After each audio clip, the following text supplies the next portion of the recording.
तो लड्डू, आज आपका कौन सा पेपर था? इंग्लिश का। इंग्लिश। और हम लोग आज इंग्लिश ग्रामर पर देखेंगे कि अंग्रेजी का व्याकरण क्या होता है। सबसे पहले हम ये जाने कि ये ग्रामर या हिंदी में जिसको हम क्या बोलते हैं, व्याकरण, ये होता क्या चीज़ है। ठीक है, हमने कल देखा था, एक शब्द हमने बताया था कि भाषा। भाषा क्या चीज़ है? भाषा ऐसी चीज है जो हमें और दूसरों को मतलब वो करने को वो करती है। अरे वो करने को वो करती है, मतलब बात करने के बात करने का एक प्लेटफॉर्म देती है या अपनी बात को समझाने का एक माध्यम हमको बताती है। वो चीज़ है भाषा। लेकिन अगर भाषा को हम जैसे मान लो अभी बोल रहे हैं कि कमल, रबी कमल तोड़, था रहा माँ खा, तो इसका कोई मतलब है? कोई मतलब नहीं है। लेकिन अगर उसी को हम थोड़ा ढंग से कहें कि रबी कमल तोड़ रहा था या है, ठीक है, तो कितना बढ़िया हमको समझ में आ गया।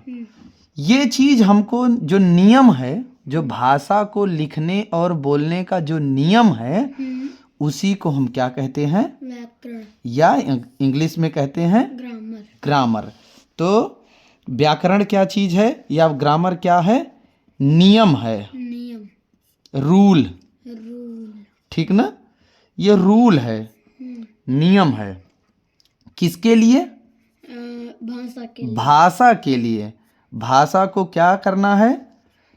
लिखना और पढ़ना। लिखना पढ़ना, और साथ ही साथ जो लिखेंगे वही हम क्या करेंगे? वही बोलना भी है। ठीक है, लिखना पढ़ना और बोलना। पढ़ना मतलब वही बोलना, लिखना और पढ़ना बोलना। ठीक, तो भाषा ये जो भाषा है, इसे जिस नियम के तहत, जिस रूल के तहत हम बोलते हैं, लिखते हैं, उसी को हम क्या कहते हैं? ग्रामर या व्याकरण कहते हैं। इंग्लिश का है तो ग्रामर कहते हैं, और हिंदी का है तो व्याकरण कहते हैं। संस्कृत में भी व्याकरण ही होता है। ओके, आओ अब इसके आगे हम चर्चा करते हैं। तो दो चीज हम समझ गए। नंबर एक, भाषा। भाषा क्या है? एक माध्यम है जो दो लोगों के बीच में संपर्क स्थापित करता है। कहने का मतलब कि हम जो बोल रहे हैं अगला समझे, और जो अगला बोले वो हम समझें। ठीक है, ये अलग अलग जगह की, अलग अलग देशों की भाषा अलग अलग हो सकती है। ठीक, अब उसको सही ढंग से लिखा जाए, सही ढंग से पढ़ा जाए, इसीलिए कुछ नियम बनाए गए, जिसको इंग्लिश में ग्रामर बोला गया और हिंदी और संस्कृत में व्याकरण बोला गया। बहुत बढ़िया। अब आइए, आपका इंग्लिश भाषा का जो व्याकरण है या इंग्लिश ग्रामर है, उसका आपका पेपर था।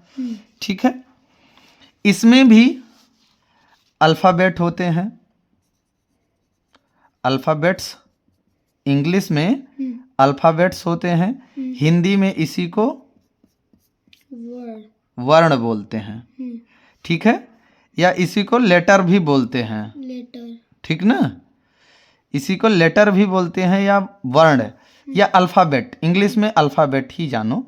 अल्फ़ाबेट क्या क्या, जैसे A B C dash dash dash, जहाँ तक जेड तक, A B C D X Y Z तक, ये सभी क्या हैं? अल्फ़ाबेट। और जैसे हमने कहा कि A double P L E, ये क्या हो गया? इसमें कई अल्फ़ाबेट हैं, तो ये क्या बन गया? एक वर्ड बन गया। वर्ड को हिंदी में क्या कहते हैं? शब्द बोलते हैं। ठीक है। और जैसे हम कहें कि स्वीट एप्पल, मीठा मीठा सेब, तो ये इसमें दो, एक शब्द ये है और एक शब्द ये है। ये और भी हम कह सकते हैं और इसमें भी जोड़ सकते हैं। तो ये क्या बन गया? ये बन गया सेंटेंस। हाँ, या सी होता है, सी होता है, सेंटेंस सी होता है। ठीक है ना? सेंटेंस हो गया। तो समझ गए ना? यहां भी ऐसे आ रहा है कि अल्फाबेट, अल्फाबेट कई जुड़ के बनते हैं, वर्ड बनते हैं, और कई वर्ड जुड़ के क्या बनते हैं? सेंटेंस। या इसी को हिंदी में क्या बोलते हैं? वाक्य। वाक्य बोलते हैं। ठीक है। इतना बात समझ में आया? चलो भाई, अब हम लिखते हैं। आओ देखो, जैसे हम कहें,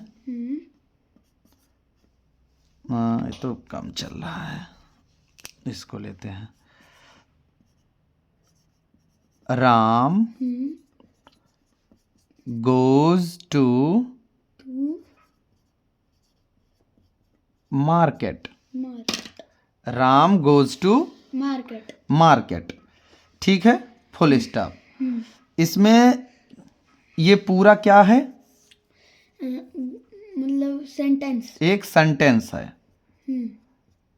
एक ये सेंटेंस है पूरा। क्यों? क्योंकि एक वर्ड, दो वर्ड, तीन वर्ड, चार वर्ड, कई वर्ड इसमें आ गए हैं और फुल स्टॉप लगा है, इसीलिए इसको क्या बोलेंगे हम? सेंटेंस, या हिंदी में वाक्य बोलेंगे। ठीक है। अब इसमें जो अलग अलग ये वर्ड हैं, इनका नाम अलग अलग दिया जाएगा। जैसे ये राम, ये कौन है? ये राम, राम कौन है? वर्ड। हाँ, वर्ड तो है। मतलब राम, बाजार कौन जा रहा है? Ram. Ram goes to market, इसका मतलब हुआ राम बाजार जाता है। तो या हिंदी में इसको हम लिखें कि राम बाजार जाता है। ये दोनों में ये समझो, चाहे हिंदी का हो चाहे इंग्लिश का हो, ये सब में आएगा ऐसे। तो ये राम कौन है? वह व्यक्ति है जो बाजार जा रहा है। ठीक है ना? बाजार जाने वाले व्यक्ति का नाम है राम। ठीक है। राम की जगह हम कोई और नाम लिख दें, हमें क्या? राम अभी बाजार जा रहा था, हम कह रहे हैं राम की जगह हो गया सीता। चलो, सीता बाजार जा रही, सीता गोज टू मार्केट। हमने कहा कि सीता बाजार जाती है, जाती तब यहाँ हो जाएगा। ठीक है ना? जाता की जगह जाती। ठीक, फुल ये पूर्ण विराम लग जाएगा। तो बस देखो, यही तो अभी राम था और अब क्या है? सीता है। तो ये जो नाम आ रहा है, इसको हम व्याकरण की भाषा में कहते हैं संज्ञा। ठीक है। इंग्लिश में बोलते हैं नाउन। ठीक है ना? क्या बोलेंगे? नाउन। ठीक है। नाउन या उसी को संज्ञा। हिंदी में है तो संज्ञा, इंग्लिश में है तो नाउन। ये नाम हो गया। अब किसका नाम हुआ? किसका नाम हुआ? सीता या राम, ये किसका नाम है? व्यक्ति का। सही कह रहे हो। तो यहां हम लिखेंगे कि नाउन क्या है? नेम ऑफ, प्रॉपर ना, स्पेलिंग पढ़ो। PERSON। हाँ SON। हाँ। PER person.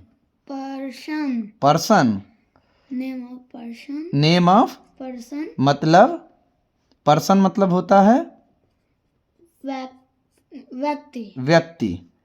नाम, हम्म, किसी व्यक्ति का नाम, नाम हो सकता है क्या, नाउन, नाउन। जैसे हम कहें कि हम अभी मसूरी में हैं, हैं। अगर कोई पूछे कि हम कहाँ हैं, हम्म, हम कहाँ हैं, इसको अगर पढ़ो तो इसके अनुसार हम कहाँ हैं, हम मसूरी में हैं। हम्म, तो कोई पूछे कहाँ हो, तो क्या बताओगे? हम घर हैं, नहीं, इसको अगर पढ़ के बताओगे तब ये हम मसूरी हैं, हैं? हम मसूरी में हैं, हाँ, तो कोई पूछे कि कहाँ हो, लड्डू कहाँ हो, हम मसूरी में हैं, मसूरी में हैं ना। तो ये मसूरी क्या है?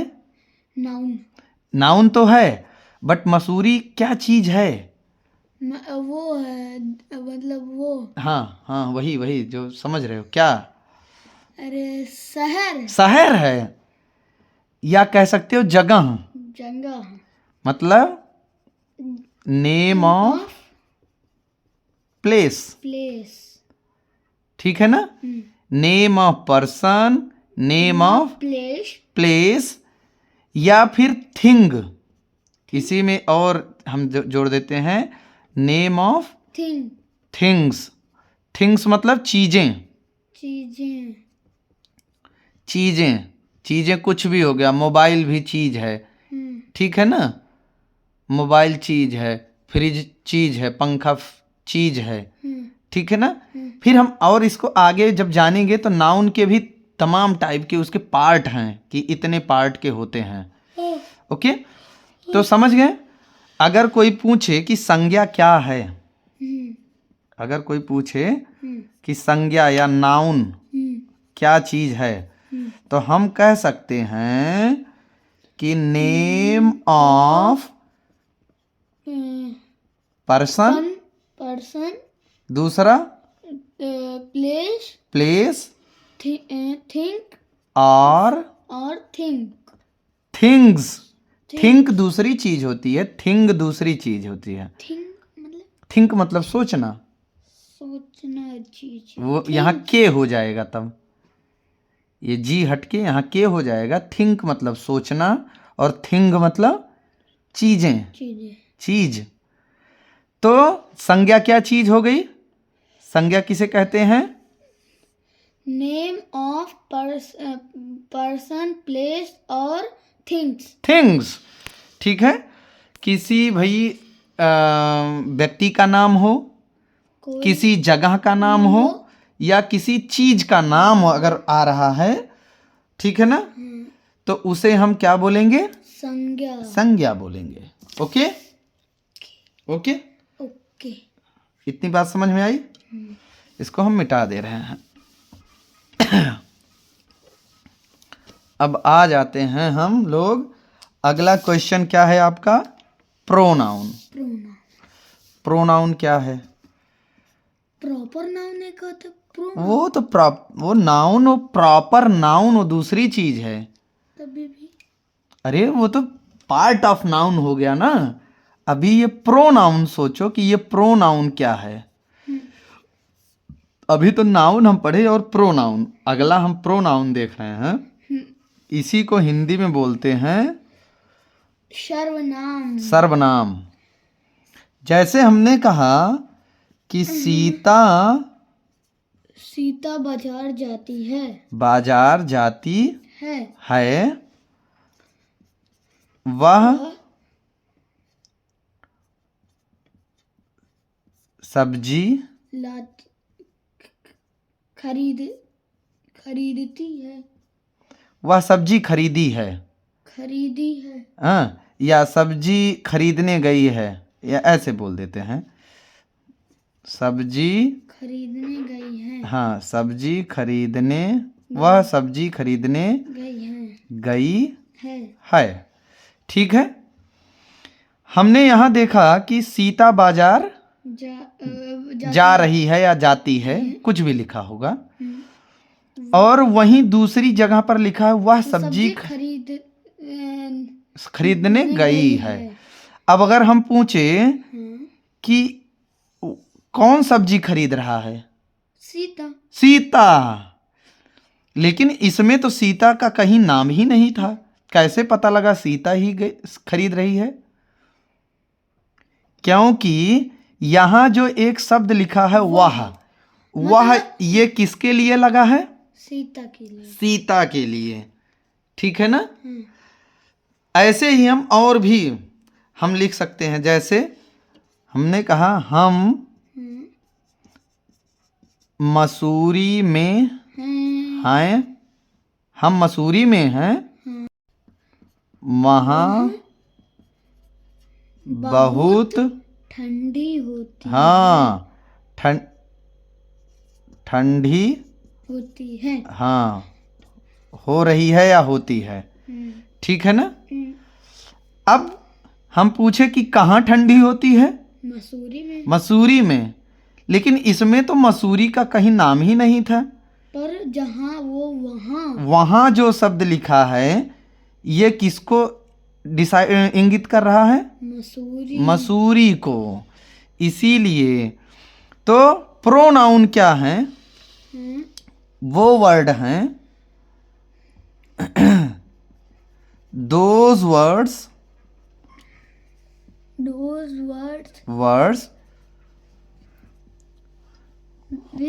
which is used in place of noun. Those words which is used in place of noun.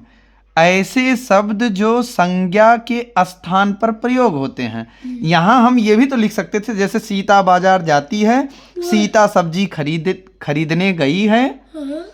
हम मसूरी में हैं, मसूरी में बहुत ठंडी होती है, ठीक है ना? ये भी तो लिख सकते हैं, लेकिन हमने बार बार वही चीज लिखने की जगह हम वह, वहाँ, वे ना, ये शब्द हम यूज करने लगे, यहाँ, ठीक ना? तो सर्वनाम की जगह पर क्या होता है? ऐसे शब्द जो संज्ञा की जगह पर प्रयोग होते हैं। ओके? तो दो चीजें समझ में आई, संज्ञा और सर्वनाम, ठीक ना?